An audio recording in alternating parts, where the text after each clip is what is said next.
आप सबका हम यीशु मसीह के नाम से स्वागत करते हैं। जो भी इस आराधना में जुड़े हैं, आइए हम आंखों को बंद करके यीशु की महिमा को, पवित्र आत्मा की उपस्थिति को हमारे बीच में बुलाएं। आइए हम आंखों को बंद करें। प्रभु यीशु, इस शाम के समय में प्रभु हम आपकी आराधना के लिए आए हैं। प्रभु आपकी स्तुति करने आए हैं, आपके वचन से मनन करने आए हैं। प्रभु पवित्र आत्मा, तेरे हाथों में हम सब कुछ देते हैं। यीशु की महिमा के लिए हमारी अगुवाई कीजिए, हम में से हर एक की अगुवाई कीजिए। जब हम गाने गाते हैं उसमें यीशु मसीह की महिमा हो। जब हम वचन से पढ़ेंगे, हमारे दिलों से बात करो। धन्यवाद यीशु के नाम से मांगते हैं, सुन और ग्रहण कर। आमीन। आइए हम सब मिलकर यीशु मसीह की महिमा के लिए मिलकर गाएं। कौन है राजाओं का राजा, कौन है दुनिया का बादशाह, यीशु है उसका नाम करके गाएंगे और परमेश्वर की महिमा करेंगे।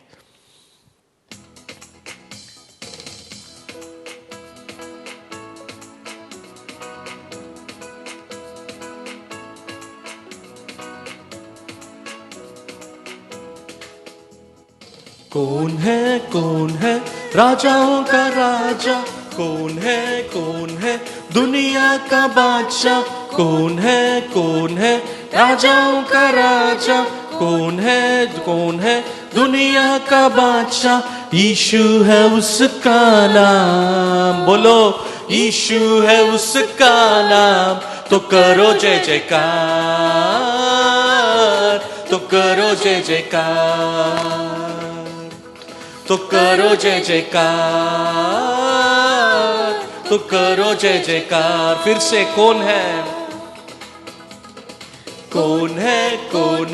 राजाओं का राजा, कौन है दुनिया का बादशाह, कौन है राजाओं का राजा, कौन है दुनिया का बादशाह। यीशु है उसका नाम, यीशु है उसका नाम। तो करो जय जयकार, तो करो जय जयकार, तो करो जय जयकार, तो करो जय जयकार। चलता है, भीड़ को खिलाता है, पानी पे चलता है, भीड़ को खिलाता है। शैतान भी डरता है यीशु के नाम से, शैतान भी डरता है यीशु के नाम से। कौन है राजाओं का राजा, कौन है दुनिया का बादशाह, कौन है राजाओं का राजा, कौन है दुनिया का बादशाह। यीशु है उसका नाम, यीशु है उसका नाम। तो करो जय जयकार, तो करो जय जयकार, तो करो जय जयकार, तो करो जय जयकार। क्रूस को उठाया है, मौत को हराया है, क्रूस को उठाया है, मौत को हराया है। अनुग्रह से उसके हमने उद्धार पाया है, अनुग्रह से उसके हमने उद्धार पाया है। कौन है राजाओं का राजा, कौन है दुनिया का बादशाह, कौन है राजाओं का राजा, कौन है दुनिया का बादशाह। यीशु है उसका नाम, यीशु है उसका नाम, तो करो जय जयकार, तो करो जय जयकार, तो करो जय जयकार, तो करो जय जयकार। आइए आंखों को बंद करके प्रार्थना करके परमेश्वर के वचन में जाएंगे। प्रभु यीशु, आपके वचन से हम अभी सीखने वाले हैं। हमारे दिलों से बात करो, हमारे मनों से बात करो प्रभु यीशु। हमारे बीच में अद्भुत कार्य करो। पवित्र आत्मा तुझे बुलाते हैं, तुझे बुलाते हैं। हम में से हर एक के दिलों को जागृत करो, हर एक के दिलों को जागृत करो। इस वचन जो बोला जा रहा है हर एक के दिल में प्रवेश करे और अद्भुत कार्य करे। जो भी मांगों के साथ आए हैं उसे आप जानते हो यीशु, उसे पूरा करो। इस वचनों से इन्हें आराम पहुंचे, इनके दिलों को आराम मिले, इनके बोझ हट जाएं, हर एक के बोझ हट जाएं। ऐसी हम प्रार्थना करते हैं, यीशु के नाम से मांगते हैं, सुन और ग्रहण कर, आमीन। आज आपके बीच में मैं एक विशेष चीज जो यीशु ने कहा उसके बारे में मैं आपके बीच में बोलने वाला हूं। मत्ती रचित सुसमाचार उसका 6वां अध्याय, उस 6वें अध्याय में यीशु ने आपके लिए, मेरे लिए एक आवश्यक बात को कहा है, एक विशेष बात को कहा है। वो कहता है किसी बात की चिंता मत करना, किसी बात की चिंता मत करना। आज इसे देखने वाले आपके दिलों में बहुत सारे चीजों के बारे में आप चिंता करके इसे देख रहे होंगे, लेकिन परमेश्वर आज आपसे कहता है, मेरे बेटे चिंता मत कर, मेरी बेटी चिंता मत कर, क्योंकि मैं तेरे बारे में चिंता करता हूं, क्योंकि मैं तेरे बारे में चिंता करता हूं। परमेश्वर यीशु कहता है मत्ती रचित सुसमाचार 6वें अध्याय में, हे बोझ से दबे हुए लोगों, मेरे पास आओ, मेरे पास आओ, मैं तुम्हें आराम दूंगा, मैं तुम्हें आराम दूंगा। ये दुनिया में किसी के पास भी आप अपने परेशानी को लेकर जाएंगे, वो आपको परेशानी को आराम नहीं, उसका हराम कर देंगे, हराम कर देंगे। 28वें वचन में यीशु कहता है, 11वां अध्याय 28वें वचन में यीशु कहता है, हे सब परिश्रम करने वालों और सब बोझ से दबे हुए लोगों, मेरे पास आओ, मैं तुम्हें आराम या विश्राम दूंगा, विश्राम दूंगा। चिंता मत करो। अगर चिंता करेंगे तो इस दुनिया की चीजों में आपका विश्राम चला जाएगा। आज दोपहर को मेरा थोड़ा वजन ज्यादा हो गया, इसीलिए मैंने एक व्यक्ति से बात किया।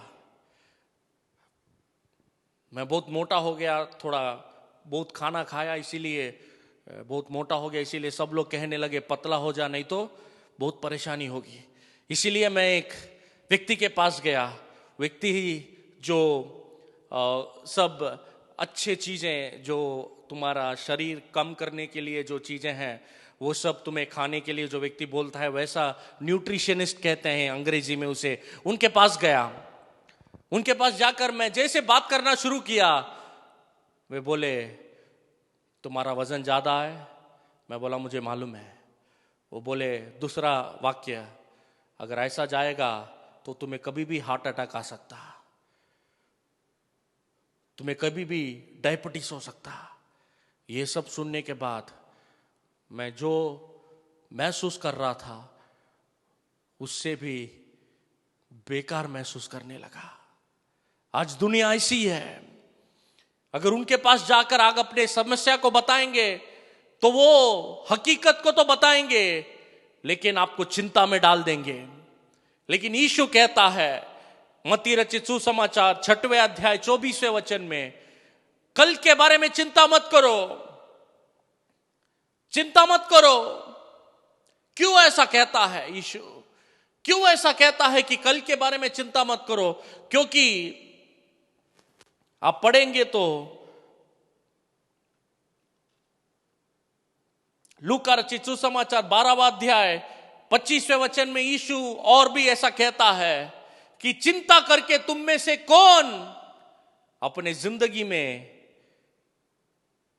एक दिन भी बढ़ा सकता है, अपने आयु में एक दिन भी घटा या बढ़ा सकता है चिंता करके? ऐसा कौन चिंता करके कर सकता है? इसीलिए चिंता मत करो कल क्या करेंगे, कल क्या होगा, कल कैसा होगा मेरा, कल मेरे परिवार में क्या होगा। चिंता मत करो, उसे परमेश्वर के पास लाओ, अपनी सारी चिंता को, बोझ को उसके सामने लाओ। 11वां अध्याय में जैसे हमने अभी पढ़ा मत्ती 11 में, वो तुम्हारी चिंता करता है, इसीलिए उसके पास आओ, उसके पास आओ। मत्ती रचित सुसमाचार 6वें अध्याय 26 से 30 वचन में परमेश्वर यीशु कहता है, आकाश की पंछियों को देखो, वे कभी बोते नहीं, वे कभी काटते नहीं, फिर भी उनका पिता नहीं, उनका परमेश्वर, उनका स्वर्गीय, देखो ये वचन ऐसा कहता है, आकाश की पक्षियों को देखो, वे न बोते हैं न काटते हैं और न खत्ते में बटोरते हैं, तभी तुम्हारा स्वर्गीय पिता उनको खिलाता है। क्या तुम उनसे अधिक मूल्य नहीं रखते? आज प्रभु आपसे पूछता है, हे चिंता से इसे देखने वाले, आपसे परमेश्वर पूछता है, आकाश की पंछियों को देखो, उनका मैं पिता तो नहीं हूं, उनका मैं परमेश्वर हूं, उनको तो मैंने सिर्फ बनाया है। अगर उनकी मैं हर एक मांगों को पूरी करूंगा तो तुम्हारी मांगों को क्यों ना पूरी करूंगा, क्यों ना पूरी करूंगा। इसीलिए क्या अगला वचन कहता है, इसीलिए क्या पहनेंगे, क्या खाएंगे, क्या पिएंगे, इसके बारे में चिंता मत करो, क्योंकि तुम्हारे स्वर्गीय पिता को पहले से मालूम है कि ये सब चीजों की तुम्हें जरूरत है और वो तुम्हारी जरूरतों को पूरा करने वाला प्रभु है। अभी से सुनने वाला आपसे मैं एक प्रश्न पूछता हूं, आज सुबह से लेकर अभी तक आप में से किसी ने चिड़िया को खाना दिया क्या? किसी पक्षी को तुमने पानी दिया क्या? नहीं दिए होंगे, नहीं दिए होंगे। लेकिन वे भूखे हैं क्या? नहीं, क्योंकि तुम्हारा परमेश्वर ऊपर से देखता है। वो वचन को दोबारा पढ़ेंगे तो वहां पर लिखा है, उनका तो वो परमेश्वर है, लेकिन तुम्हारा पिता करके वहां पर लिखा है, तभी तुम्हारा स्वर्गीय पिता, उनका परमेश्वर है, तुम्हारा वो पिता है। अगर एक परमेश्वर होने के नाते वो इतना सब कर सकता है, तो तुम्हारा पिता होने के नाते वो इससे बड़े काम क्यों नहीं करेगा? इससे अद्भुत कार्य क्यों नहीं करेगा? इसे अद्भुत कार्य क्यों नहीं करेगा? तुम्हारा पिता है, तुम्हारा पिता है। आज उसने तुम्हारे पिता कैसे बना, उसके बारे में मैं कहकर समाप्त करने वाला हूं। आज हम परमेश्वर को पिता करके क्यों बोल सकते हैं, इसके बारे में मैं कहकर समाप्त करना चाहता हूं। कोई भी परिवार का सदस्य ही, परिवार का बेटा ही अपने पिता करके उसके पापा को बुला सकता है। कोई ऐरा गैरा व्यक्ति जाकर किसी और के पिता को अपना पिता नहीं बोल सकता। वो पिता कैसे बना? इसलिए बना कि उसके परिवार में उस बेटे का जन्म हुआ। आपके और मेरा जन्म कैसे परमेश्वर के परिवार में हुआ? यीशु बोलकर हमारे लिए एक मसीहा आया था। परमेश्वर के वचन में लिखा है, यूहन्ना रचित सुसमाचार 19वां अध्याय 16वां अध्याय 21वें वचन में, जब एक बच्चे का जन्म होता है तब उसकी मां के ऊपर बहुत दर्द गुजरता है।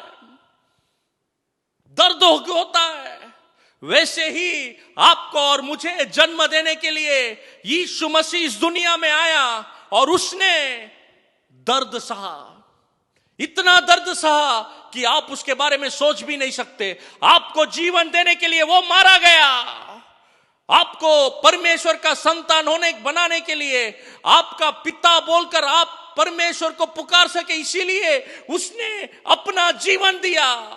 एक मां कैसे दर्द में अपने बच्चे को जन्म देती है, दर्द में एक तरह से मरकर एक नया जीवन को जन्म देती है, वैसे ही परमेश्वर यीशु ने भी आपके लिए जीवन देकर आपको परमेश्वर के परिवार में एक बेटा बनाकर उसने आपके लिए जीवन दिया। आज वो परमेश्वर आपके पास में है, अगर आप उसे पुकारेंगे तो आज आपकी चिंता को दूर करने की शक्ति सिर्फ उसके पास है। कोई मनुष्य आपकी चिंता को दूर नहीं कर सकता। आपकी मांगे छोटी हो या बड़ी हो, यीशु के लिए वो आसान है, यीशु के लिए वो आसान है, यीशु के लिए वो मुमकिन है, क्योंकि वो सर्वसामर्थी प्रभु है, सर्वसामर्थी प्रभु है, जिसने आपको परमेश्वर के साथ मिलाने के लिए अपना जीवन दिया। वही हम पढ़ते हैं 2 कुरिन्थियों 6वां अध्याय 18 वचन में ऐसा लिखा है। 2 कुरिन्थियों उसका 6वां अध्याय 18 वचन में ऐसा लिखा है, मैं और तुम्हारा पिता होऊंगा और तुम मेरे बेटे और बेटियां होंगे। यह सर्वसामर्थ प्रभु परमेश्वर का वचन है। आज इस दुनिया में आप क्या कह रहे हैं कि मेरे पिता मेरे लिए ये नहीं कर सकते? चिंता मत करो, तुम्हारा स्वर्गीय पिता जिंदा है, तुम्हारा स्वर्गीय पिता जिंदा है, यीशु जिंदा है, वो तुम्हारा पिता है। इस वचन के जैसा कहता है, वो तुम्हारा पिता है, वो तुम्हारे लिए सब कुछ करेगा। आइए हम हमारी आंखों को बंद करें। आज हमने जैसे वचन सुना है उसके मुताबिक आज यीशु आपके जीवन में सब कुछ करने की शक्ति रखता है।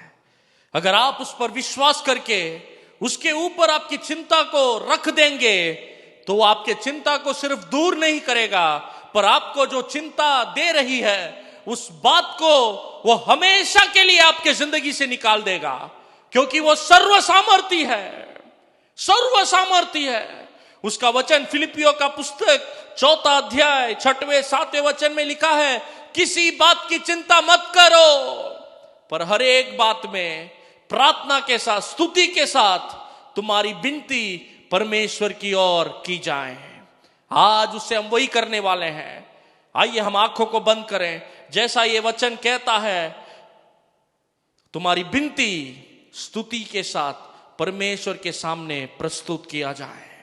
आइए हमारी आंखों को बंद करें और उस परमेश्वर के सामने तुम्हारी आज जो भी चिंता है उसे बताओ, उसे बताओ, इस समय उसे बताओ, अपना मुंह खोलकर उसे बोलो, प्रभु यीशु मेरे जिंदगी में ये परेशानी है, मेरे जिंदगी में ये बोझ है, प्रभु मेरे जिंदगी में ये तकलीफ है।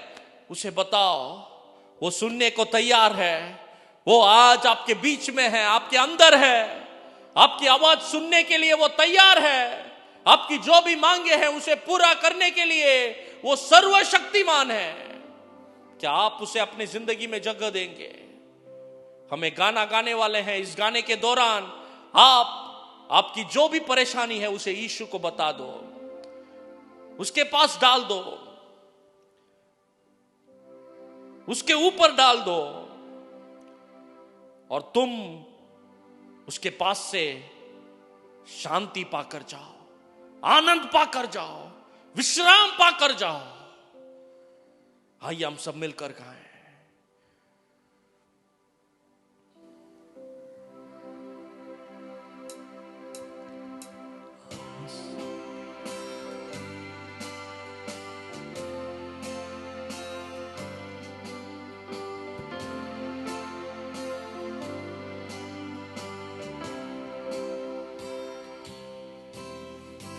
आसान काम है तेरे लिए, आसान काम है। तुम्हारी जो भी चिंता है उसके लिए वो आसान काम है, आसान काम है तेरे लिए, आसान काम है।